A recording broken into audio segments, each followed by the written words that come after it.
yesabatha lasemini soyiphathelwa umfundisi uNgeti wasesazisweni Nkosi Mbusiso.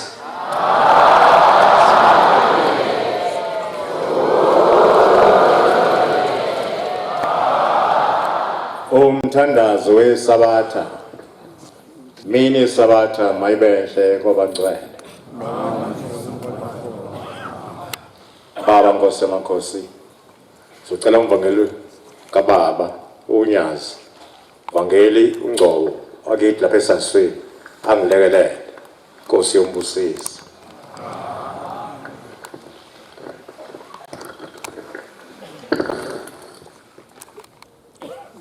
Sandulelo sesihlabelelo somthandazo wesabatha. Sihlabelelo senkumbuzo yezizukulwane. Senkumbuzo yokuzila inkumbuzo kaNkulunkulu. Mbongeni Jehova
Nkosi masikuke sithandaze. Amen.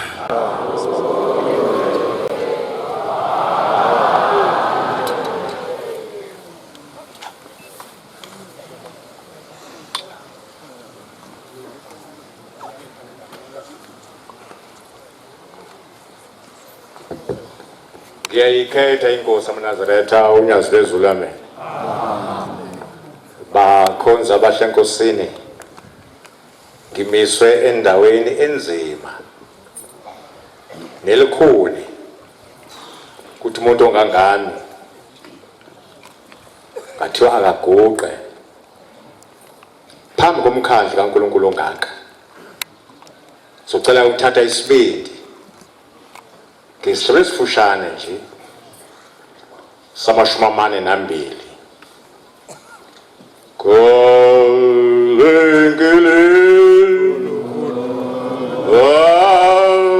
Zanami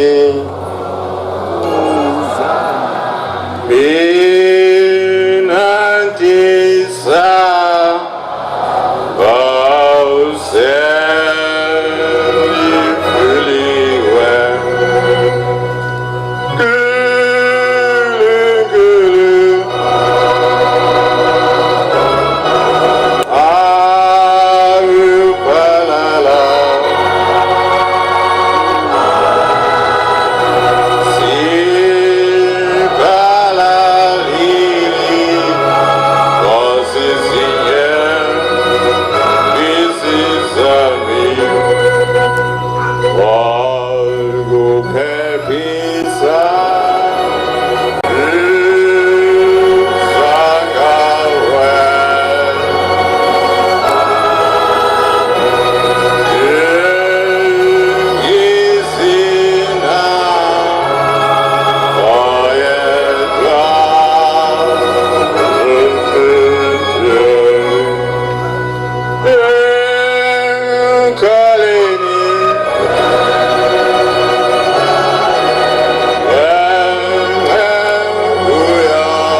siyofunda incwadi la eBhayibhelini, incwadi yabaseFesu yesine, siyofunda amavesi ayisithupha oqala.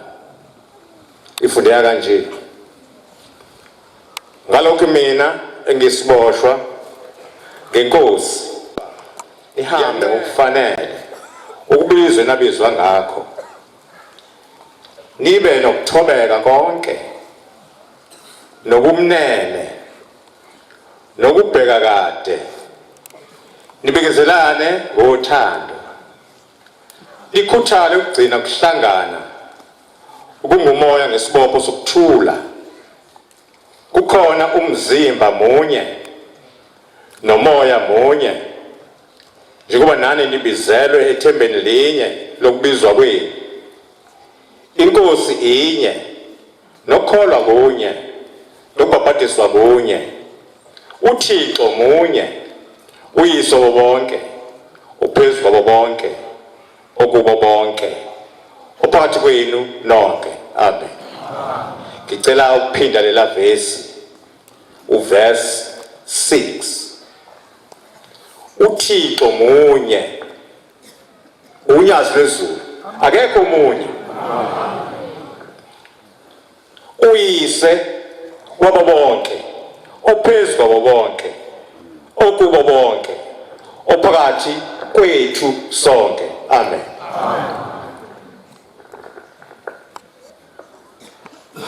Ngesikhathi esiphambili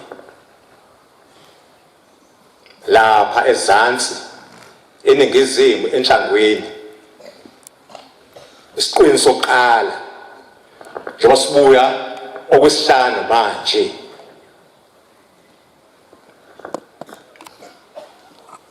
uthi ubaba mkhulu eseshumayele kuleya ndawo, abantu sebandile, uthi imaphi indawo yokubhabhadisa lana na? Base beyikhomba kude, unyaka kwaku-1924, inyanga kuJuni. Wayesekhuphela entabeni esegqumeni phezulu, wayesethi madodeni ayekhona, landana amapiki namafosholo, nimbe la, kunamatshe ayisithupha esawabeka nobaba ngesikhathi sidala umhlaba. Base bebukana, bangakholwa. Namanje bakhona abantu abangakholwa. Vele ukukholwa akulingani. Khona banenkolo encane, khona banenkolo ephakathi nendawo, khona banenkolo eqinile. Kunoma ngenzeka noma yini, ngeke bagudluke endaweni abakuyo. Abanenkolo encane bathi cha, ngeke imele lento, ayingcono ngihlehla. Base beyahamba. Iningi labantu lazi ukuthi lapha kwahambiwa usuku olodwa, kumbiwa ngosuku olodwa, kwahambiwa izinsuku ezintathu. Kwangumhla ka-23, kwawu-24, kwawu-25, aphelele amatshe ayisithupha. Ma ukhuphuka kuyothi dundu phezulu, kunomuzi ngapha esandleni sokunxele wakaMhlongo. La kaMhlongo-ke kwasekushoniwe, kwashona insizwa yakhona, igama layo uSigebengu. Ngesathi kumbiwa ngomsombuluko ku-23, ungacheka uma uthanda. uSigebengu ushona ngesonto, izwala indaba ngolwesibili mhla ka-24. Usethi baba mkhulu, namhlanje ngeke siyokumba laphayana ngoba kushoniwe la, funke siye la kaMhlongo. Ma befika ngempela ngaphandle laphana, iliba liyambiwa eselishonile.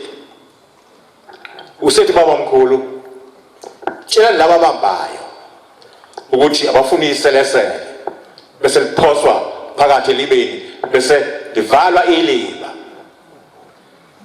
Wayesengena le ndlini ilele insizwa lapha nenhla silisa besilisa umbuziwe usethi ubani igama lalo muntu kuthiwa usigebengu.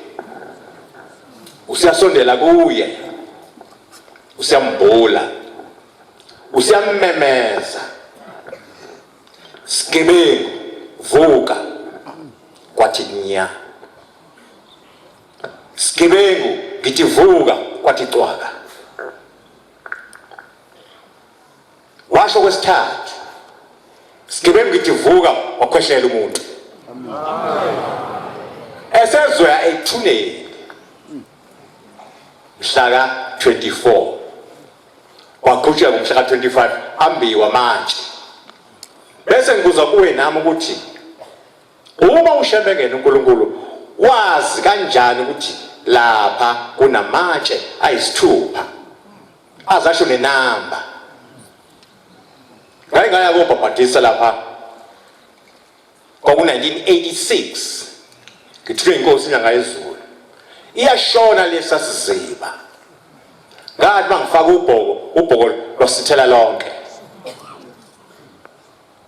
ngathi ngizongena kanjani la bathi hayi mfundisi jikela ngapha kunetsheke elucezo lasengima kulona kodwa amanzi afika kimina ngasenhla kwezimele. Umuntu bemfushane kwakungeyona inkinga ukumbhabhadisa ngokuthi ungena lapha uvele uyiyele nje phansi akhuphuka amanzi awuzongicindezele kakhulu umuntu.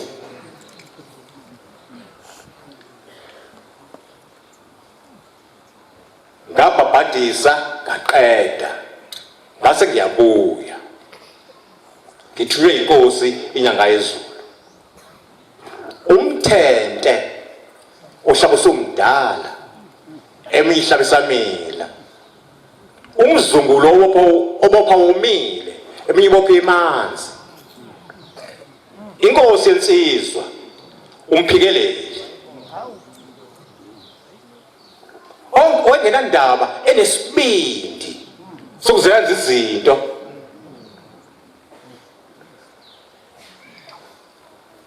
Injabulo yanelintokozo seyikhethiwe kwabamfunayo woza Jehova woza Nkosi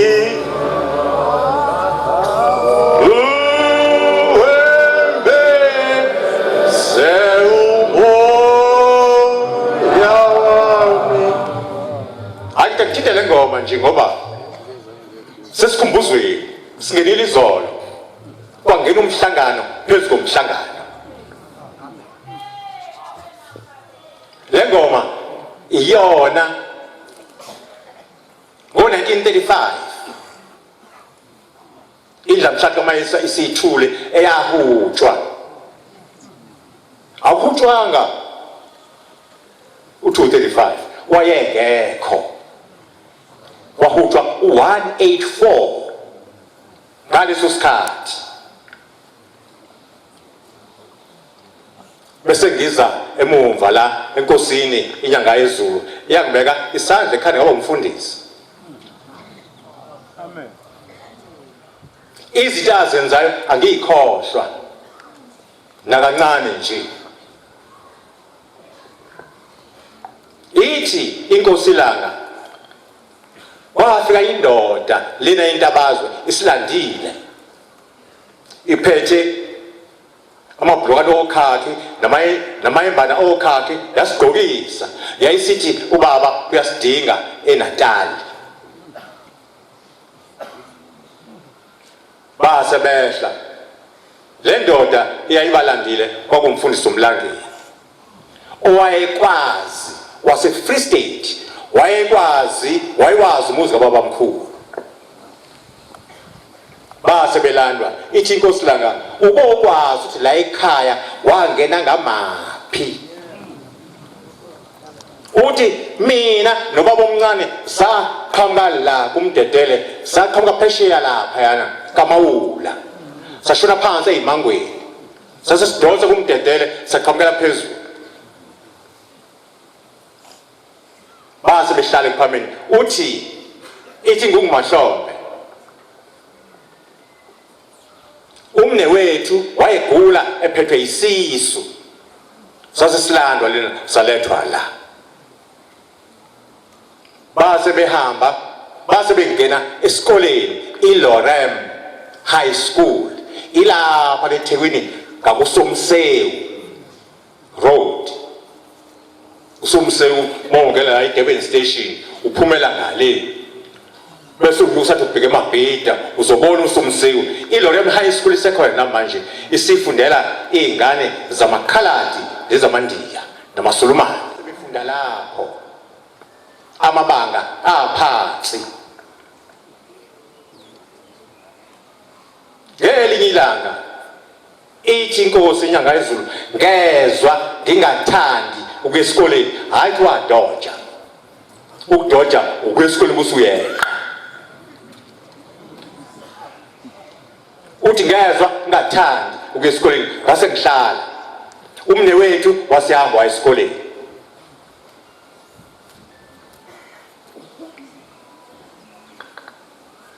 Ubaba mkhulu wayesiyambiza ibiza inyanga yezulu ngaleli gama layo elide eliyinhlamvu eziyishumi-nesithupha. Ngiyibize le esontweni ngoba ngizonithatha ngifaka kuFacebook.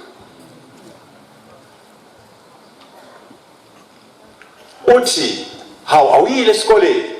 Wathi baba ngiyanga esikoleni. Wathi yini ngayanga esikoleni? Wathi ngizwe ngingathandi.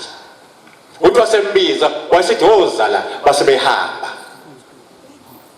baya endlini iyabizwa ukuthi iSynod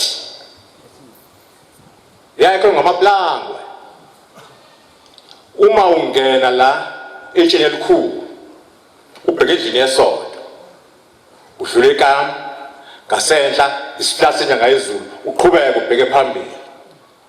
Paradise isencane ngabe enkulu la uhlala khona umgwaqo oqondayo udle ngezansi kwendlu yesonto ungashoni phansi kumdedele usithele ngale kuJamangweni.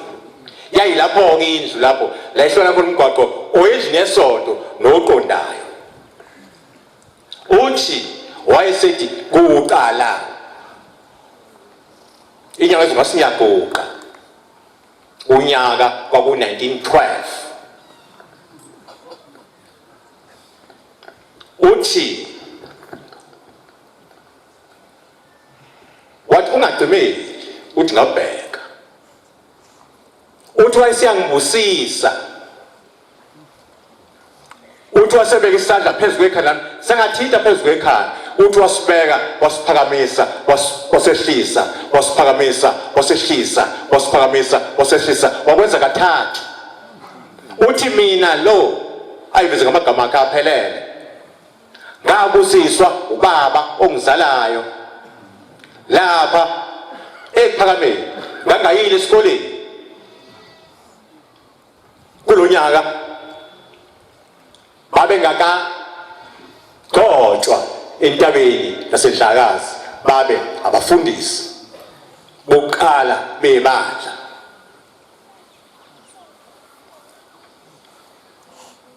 Namhla Nkosi ngiyabonga ngivumele ilengise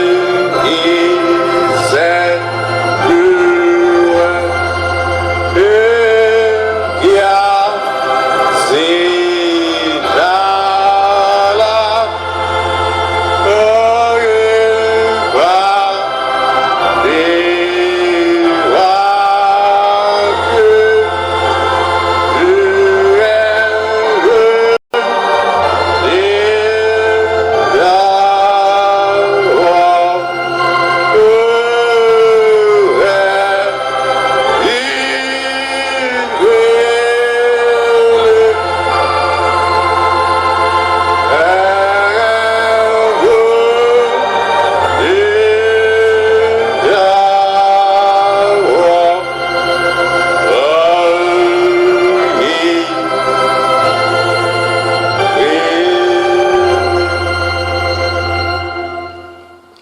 insimbi leyade ikhala ifaka abantu esontweni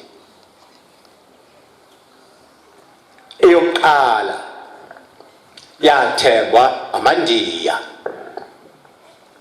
yayisithi inkosi langezulu kunensimbi ethengwe washo ngaleli gama lakhona-ke amandiya lana wathi layilani maNazaretha le nsimbi ngeke ngiyigaxe besiyakhala ngoba mangayigaxa le nsimbi yakhala kuzoqhamuka ophile oRamkarawani oMusa oHariphesadi badonse bonke bezila bathi lo nsimbi yena khala duze kaloshebe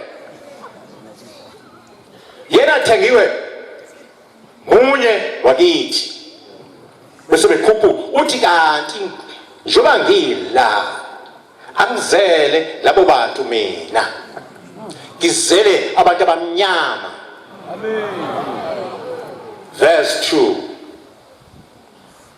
Hlobo samashumi ayisithupha wayikhumbula iAfrika iIndia ayikho iAfrika ingapha sempumalanga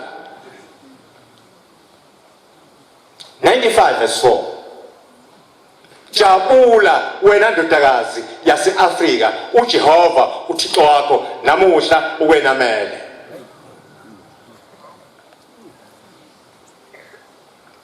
wayesethi ibandla alinikele o2 rand wonke umuntu imali yayifana kuyinkosazana kuyingudlungudlu kuyinhlalisuti u2 rand ekhanda lo muntu yasenikelwa leyo mali okuthe ngo-1987 kuJulayi yasethenga insimbi ngaso sikhathi kusuka ku-79 July 1 kuza ku-1987 yayingakhali insimbi yesonto sasibuka emaWashington bese siyasondela ithempeli lalincane lalingelikhulu kangaka bese siyangena isihlalo lingene iladi bese siyangena abese memeza umshumayeli athi sontweni kathathu njengoba kumenyezwa uma inkonzi iphezulu ayikhali insimbi phezulu Mamenza umshumayeli sontweni kathathu kwakwenza kanjalo ngo-1987 kuJulayi yasiyakhiwe le nje lapha ngaphakathi okuthiwa igumbi isiphelile yakhiwe abakhi bala ekhaya bangasekho emhlabeni Shumayeli uNgongoma omunye wabo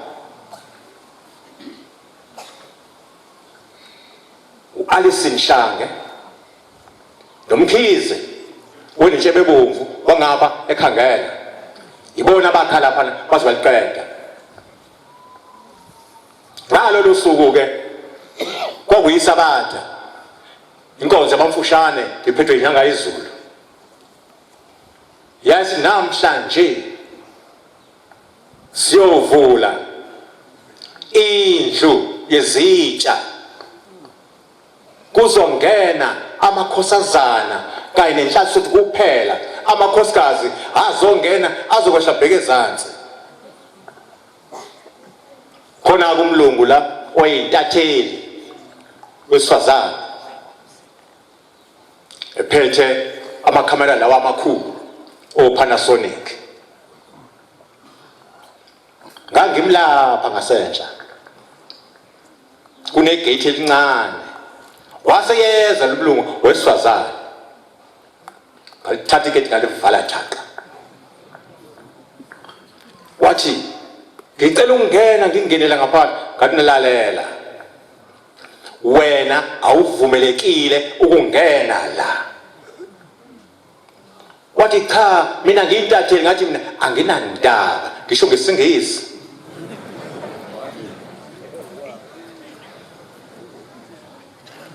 ngathi anginandaba akodwa uzongena lana uyabonisa ngokuvalile wathi ngenze njani ngathi ehle ubheke ezansi ulandele abanye besifazane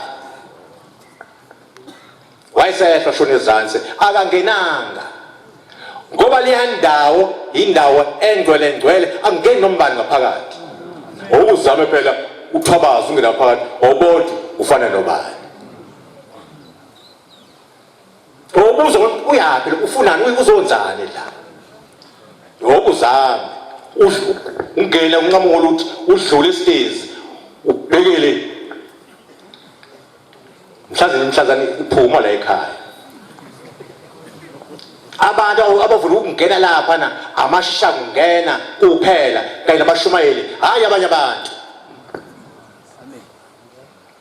inkolo yakithi ngikhulela kuyo ngiyazi ngamvimba umuntu nasho nezansi wehla wathi lapha nebheke ezansi idlula se-office ngasingela livala ngilokhu ngimlusile angifuna ngene ngoba nawe ngeke ungene ey'ndaweni zabo ezingcwele ngeke bakuvumele bazothi buka isikhumba sakho semnyama awungeni lana ngakho uMnazaretha funa sibe nomona ngenkolo esikuyo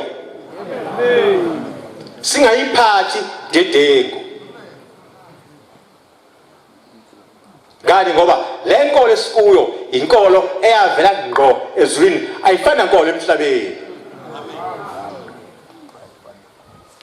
ithina sodwa esinelungelo lokuhlala sihaqe isihlalo sobukhosi sihaqe uNkulunkulu unyazo lwezulu nathi uhlela phela epulpiti amen awuthatha isihlabelo sakho bese uvula umthandazo wesabatha lo kade ufundwa umvakelo ungcobo wala esasweni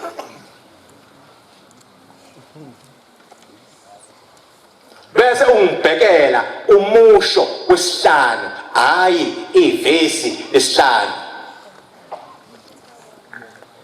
ngoba siphambi kaThixo ngabe ngithi aguqe umuntu ebesesho kodwa ngeke ngisho ngoba njengoba sonke sila animenyanga umfundisi ungithi nimenywe inkosi unyazo lwezulu sonke sala angikhipha ngishiselo ukuthi gibele noma faka petrol emotini uze la umenywe ngothando umusho wesihlanu usho wesihlanu uthi isihlabelelo senkumbuzo yezizukulwana senkumbuzo yokuzila inkumbuzo kaNkulunkulu umusho wesihlanu lo hayi ivesi lesihlanu lithi ngiyancemba cha umusho nevesi akufani umusho uwodwa nje awunayo inamba kanti ivesi linenamba kuba u1 no2 bese kuba umusho olandelayo ngakho umusho wesihlanu shonke verse 5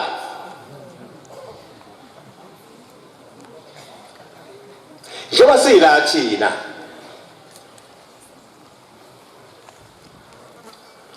asibona abokuqala sasingakuthini baba mkhulu mhlamba abakhona bambalwa mhlamba abafikile mhlambe amashumi ayisihlanu abaphilayo bonke abantu abalana sonke nje wasila si izizukulwane amen izizukulwane ke abantu ababaluleke kakhulu uNkulunkulu ngoba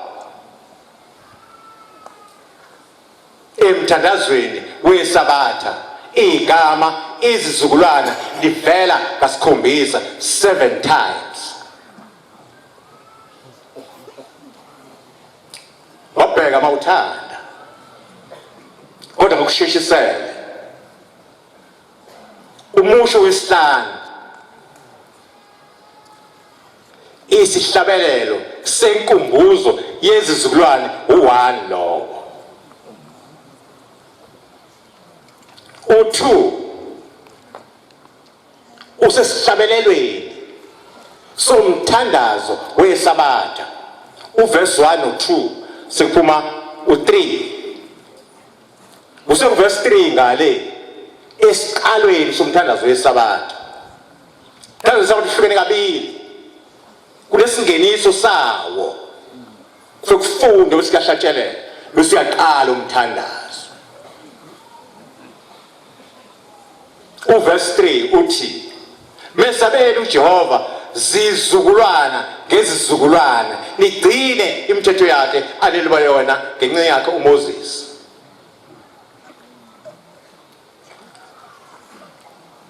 U4 no5 lo.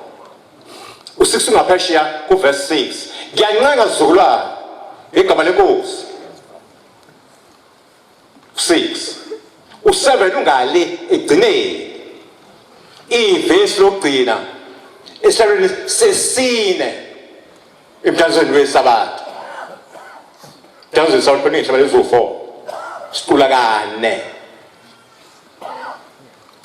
Ivesi lokugcina bongani uJehova maNazaretha nezizukulwana zenu. Ikakuthi izizukulwane abantu ababalekile. Namhlanje usuku lweSabatha, usuku lwesikhombisa. iSabatha likhulu kabi emhlabeni. Akulelika nombani. Ngoba iSabatha ubaba omkhulu efika la. Afika kwathi efika wayiqala inkonzo yeSabatha. Cha, wayivula iSabatha.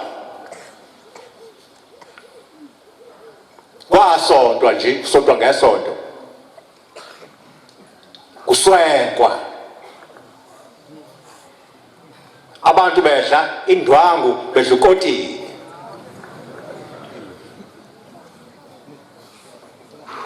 Leli ibandla labantu abahlanzekile. Hayi ibandla loxathawane nje.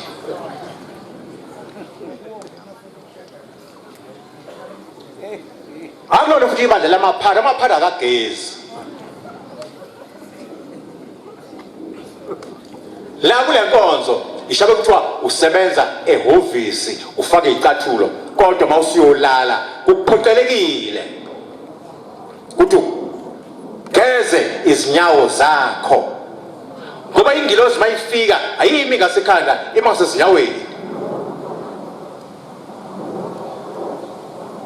Ibandla labantu abahlanzekile.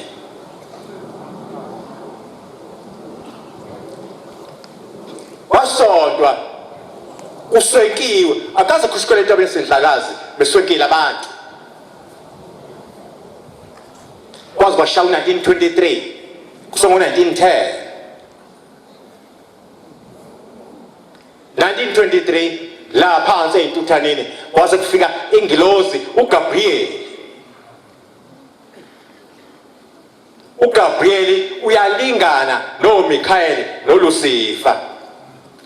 Lokuthiwa ama-archangels. Ibona ngaleso sikhathi wabehlala eduze kaNkulunkulu wasahluka komunye. Angizongena kodwa la. uGabriel uyena obizwa nge-messenger angel uhambisa izindaba ezimnandi kubantu bakaNkulunkulu abakhona emhlabeni. Wayesefika uGabriel la eZansi 1923 January. Umhlaba ungakhuphukanga ngomhla ka2 noma isonto lokuqala wakhupha isonto lesithathu okwathi ngeSabatha yathi indlamhlathi kaMayekisa inyanga isiphakathi manje ake kusukumo noma oyedwa nje lana akasho uNkulunkulu uthini ngokukhuphuka siye entabeni. Base bevela ababekhona kusikhathi basekho emhlabeni. Omunye wabo uGoba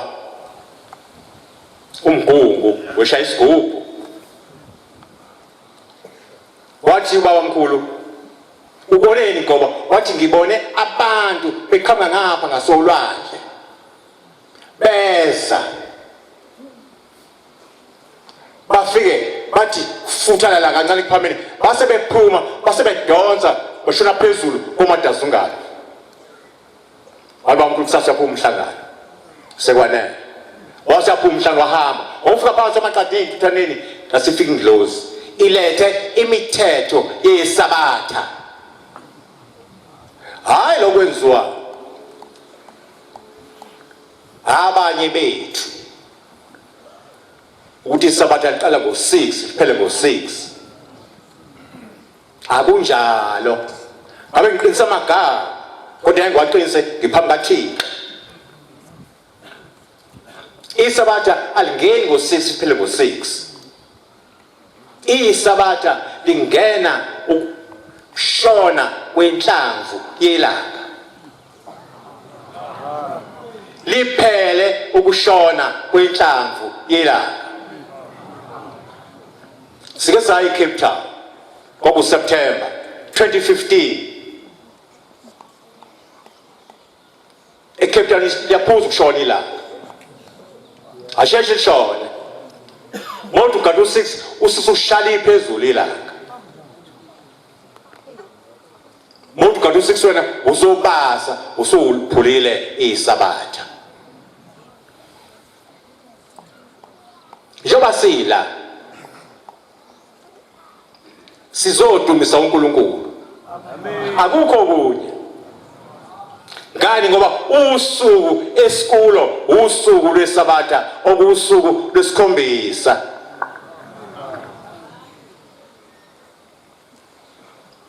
inamba ku7 inamba engcwele inamba engcwele unamba 7 ngoba ngosuku lesikhombisa uNkulunkulu walubusisa wayesithi komsebenzi uzokwenziwa ngalo abantu bayohlala badumise uNkulunkulu bangakwenzi okunye ziningi izinto ezikhona eyikhomba u7 eyidala uNkulunkulu masubhekela emkhathini masekuhlile siphuma inganyezi futhi singaphumile inganyezi namanje mina ikhona inganyezi ngeke siyibone ngoba ukukhanya kwelanga kukhulu kakhulu bese ubheka enyakatho ntshonalanga kulabo abafundile i-west of north i-angle yakhona u-22.5 degrees mawubala ngendlela yakwa-mathematics mawubala ngendlela yakwa-science u-337.5 lezo nkanyezi-ke zikhona ngala masekusho nje ubheke uzoyibona ziningi zindawonye ziyisixhobo zibizwa ngokuthi isilimela awukwazi ukuyibala ngaphandle mozosebenzisa isibonakhulu uzobona eziningi kodwa sazizonke ziyisikhombisa hayi vele zikazinomini zivela kuphela uma kuqala unyaka kaNkulunkulu njengamanje uphelile u2018 yabo unyaka kaNkulunkulu uphelile owabantu uzophela ngoDisemba ke kodwa kaNkulunkulu uphelile phele ngoJuni wathi ngoNtulikazi waqala unyaka kaNkulunkulu. Yini ithi uyaqala na? Kunezizathu ezikhona. Omdedele emhlanganweni kaShembe awuqambayo ngale nyanga kaNtulikazi. Ngoba ukhulu umdidingi labathi siyakujulayi emhlanje kaJulayi awukho umhlanje kaJulayi la esontweni. Mawukhulu umhlanje kaJulayi ngizokuza uJulayi wawenza nini umhlangano? Wayinobani? Wawuletha nini la kuthina?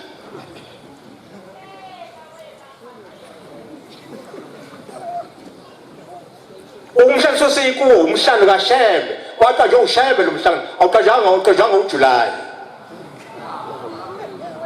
Bathi abantu hayi siyakuJulayi. Kodwa bakhuluma budedengu lapha. Balingisa othalala nezinyoni. Lo Julayi mawuthawu ngaphi umhlangano ongaka kwenzekani? Ngingenzanga lutho. Lusumhlangano kaShembe awuqambayo. Kulo mhlangano kaShembe omdedele bawu7 ngakho le number ini ingcwele. Amen. Imvule emakhosazana isiyonke iwu7. Namhlanje usuku lwesikhombisa olungcwele olwa ngcoliswe uNkulunkulu. Mawufuna incwadi kaDeuteronomy 5 verse 20 verse 8. Thina isabatha seligcinayo yileli elikuDeuteronomy 5 verse 12 hayi Exodus 20 verse 8.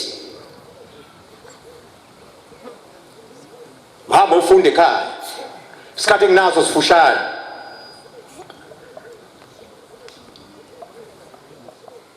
Ziningi izinto eno7 phakathi.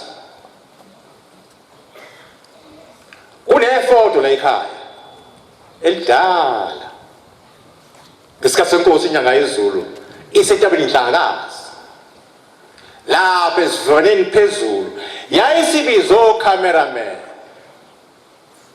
omunye wabo wayekhona lapho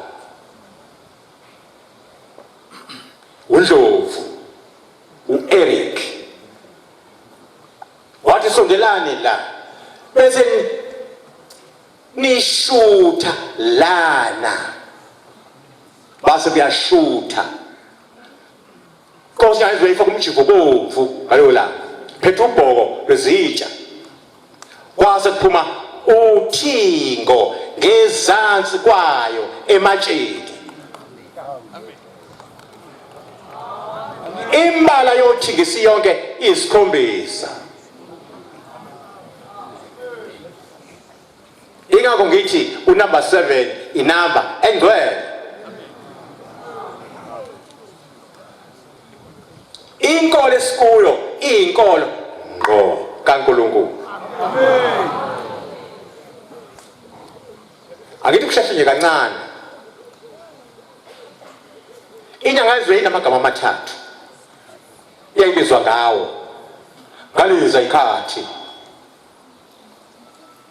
Kodwa unhliziyo inyanga yezulu bese kuba umzali webandla. Ukuthi umzali webandla mawubheka kahle emlandweni webandla ubaba mkhulu uhambe emhlabeni ngo1935 ibandla lamashumi amathathu ezinkulungwane 30,000 Lathathi ngokumahlombe soku30,000 yalibeka $250,000 250,000 Yaso siyazela ku 250,000 yalibeka emiliyoni nento. Njengamanje sibangaki esikhona lana. Landi ibandla efuze igama lakhe ukuthi umzali webandla. Landi ibandla lababetheka nabe sobebetheka. Amen. Ingakho inkosi sihlala unyazo lwezulu. Luthe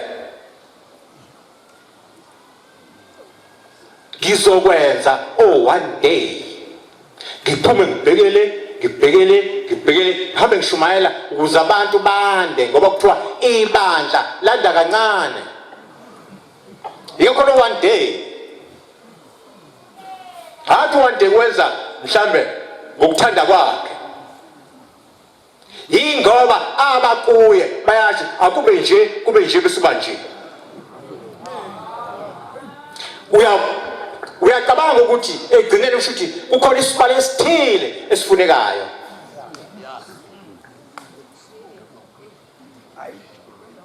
njengoba siyikhona singaka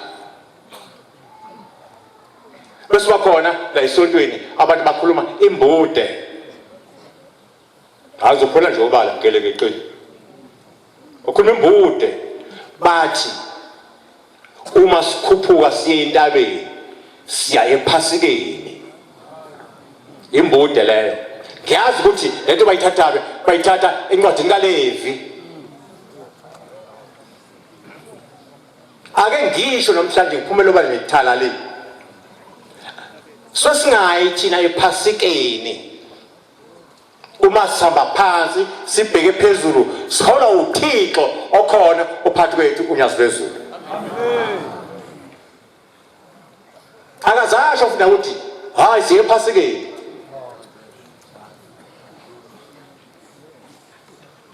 ngo-1924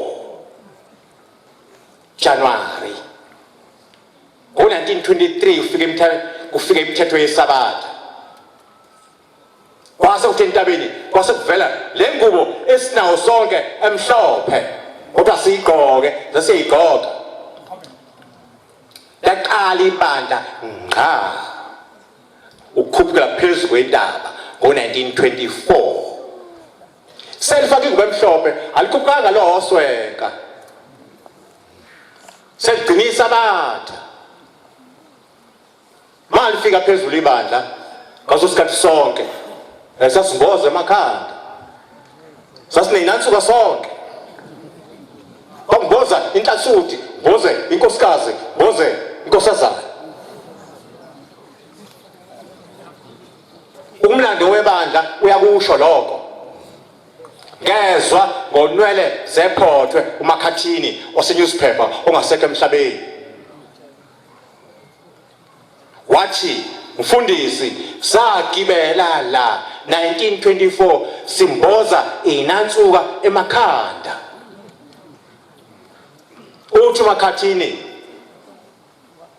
zonke inkosi yakithi emaqadini inkosi esizwe nansi ihleli phambi kwami njengoba inkosi ihleli lana nanti itende la ngaphakathi kunesikhala lana akho umuntu uthi umakhathini wafunda umthandazo wesabatha awusathatha isikhathi eside owuthatha i-hour manje uthatha plus minus 30 minutes ufunda waqedwa kwathandazwa ukuqala njengoba nje sithandaza nje njengoba kuthiwa amen phakathi kwenkosi yesizwe netene kwase kuhlela abantu abawu-1 2 3 4 babhoze nabo ngapha enhlasuthini nasemakhosikazini nasemakhosazaneni wonke umuntu embozile waseyibamba omkhulu inkonzo wayidonsa owantshentshethana wabaleka nayo wale ivala khona wasasiguqa esithandaza kwasekuguqwa kuthandazwa wasebusisa kema eqeda ukubusisa ethi amen sabuyela ikhaya ebezikhona la ngunazi ibandla wathi musana ukuba ngumsindi sesontweni lalelane kade kufike abahloli basezulwini bezohlola umsebenzi ukuthi abantu emashumayezile sebengakanani bahlobo luni futhi akazenzeke lento emhlabeni nasenkonzweni ephuma kuzo akaze kwenzeke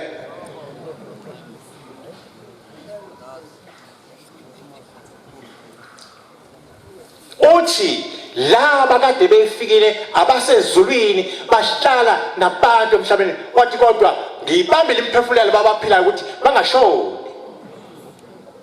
ngoba ngoba umuntu ongasikho emhlabeni uyahamba noma ubona ingilozi hayi nyawo ibheka phezulu wathi bathi shembe kanti ushumayeza uhlobo lodwa ilabantu apha amadoda apha amakhosikazi ziphi intombi ingila susikhathi ke iyasuka nansuka kuthina emakhanda yahamba unomphela hayi kwasala intshebe njena namahwanqa uyabona emakhosikazini yasuka emakhanda yahlala emahlombe yasala intombini phezulu emakhaya saseyivela igabe ezintathu masiya laphana entabeni siya kubalo jikelele census yaleli bandla ingakho uThixo enza one day akufanele nangengozi ungayi entabeni shapha ugibela imoto ngoba usho wena awuzobalwa ngoba abantu sebenje njoba benje abasholo basezulwini abasahlali phakathi kwabantu sebehla babe semkhathini bakhona balapha emakhosazaneni bakhona basemakhosikazini babekhona ngala bese bebala bethi 1 2 3 4 besihlanganisa isibalo sonke besiye ezulwini hayi siye phasikeni siya kubalo jikelele oh ingcwele iwena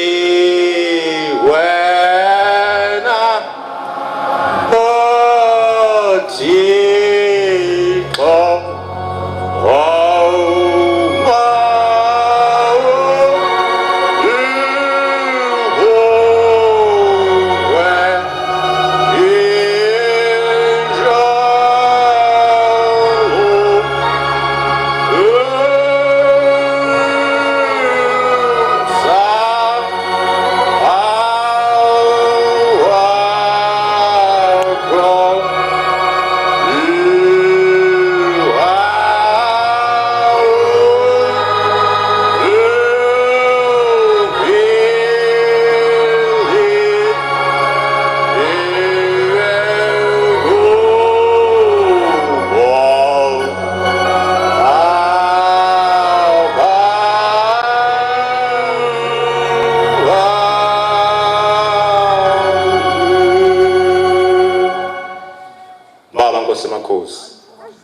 ukubeka phambi kwami usukuthathile sengithatha wonke umsebenzi ubusesha sobukhosi baba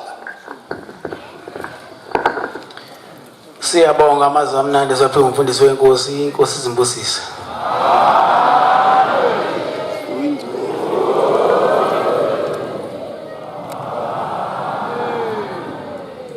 Sizovala inkonzo yethu yamanje ngesihlabelelo sama-25 cela umshumayeli Ndlovu wakhona la ekhaya sikhona lesihlabelelo inkosi imbusisi inkosi busipho abangcwele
Asibonge. Amen. Asibheke enkosini. uNkulunkulu wokhokho bethu. uNkulunkulu wamakhosi nezizwe zonke. Siyabonga ngcwele. Baba silapha phambi kwakho zozindlala singaboni. Siyona nsuku zonke. Sicela baba usikeze insipho yakho engcwele esezulwini. Usithethele wonke amacala esinawo. Senze sifanele ukubizwa ngabantwana bakho. Bese sifundisa ukukholwa. Siphe nokuhlakanipha usenze sikwazi ukuhlukanisa okuhle nokubi. Siphe nenhliziyo ebekezelayo. Senze singalingi into zomhlaba eziphilayo. Baba hlala nathi ngezikhathi zonke. Siphe inhlanhla usekuseni nezibusiso. Bese usipha amandla onqoba yonke inhlobo yamadimoni. Chithela izitha zobuNazaretha. Khulisa ukugcwala umhlaba. Bese uphilisa bonke abagulayo enyameni nasemphefumulweni. Siqedele ukuphofu emzini yethu senze singadingi singesweli manje naphakathi. Amen.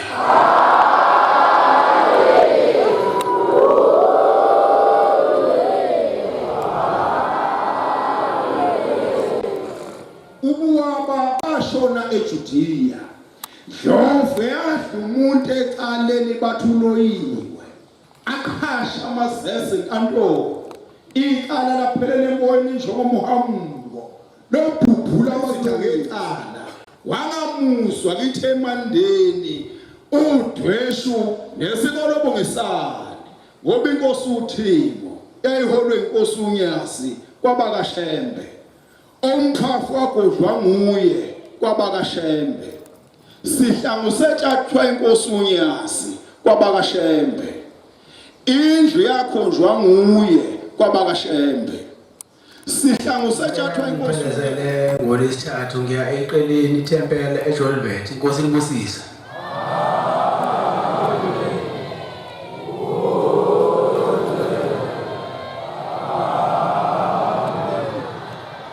Mphathi imvunulo inkosi inibusisa.